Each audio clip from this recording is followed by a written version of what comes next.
Meghan and Harry, some say, stole the show at the funeral of His late Royal Highness Prince Philip, the Duke of Edinburgh. And let me explain the reason why. We all know, of course, it was a very, very tragic funeral for the departure of His Royal Highness the Duke of Edinburgh, Prince Philip.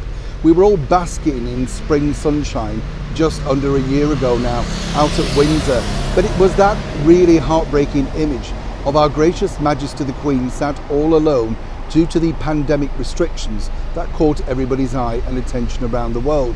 Of course, there was also this iconic picture of the Duchess of Cambridge, Kate, looking absolutely stunning, emerging from the car ahead of the funeral in, of course, a pandemic mask.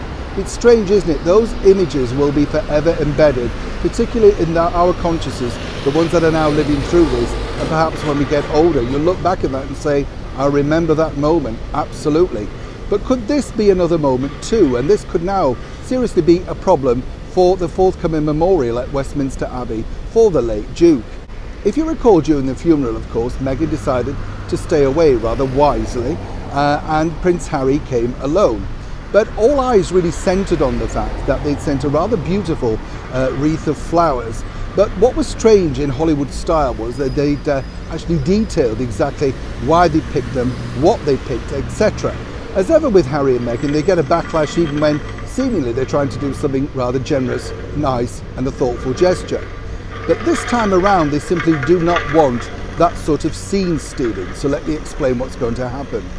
According to a very good source, while there will be flowers, there will be no cards, there will be no announcements in advance exactly where those cards and flowers have come from. And no doubt Harry and Meghan will wish to send their condolences once again, or celebrations, whichever way you want to look at it when it's a memorial, by flowers.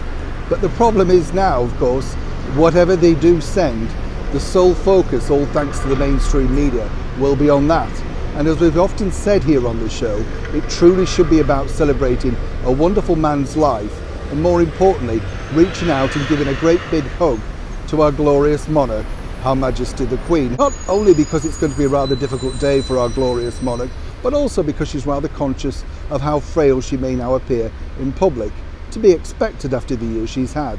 So finally, if you're Harry and Meghan, trust me, the royal family are simply saying, in the words of Dorothy Squires, the international Welsh singer, don't say it with flowers this time around. Neil Sean in the very heart of London.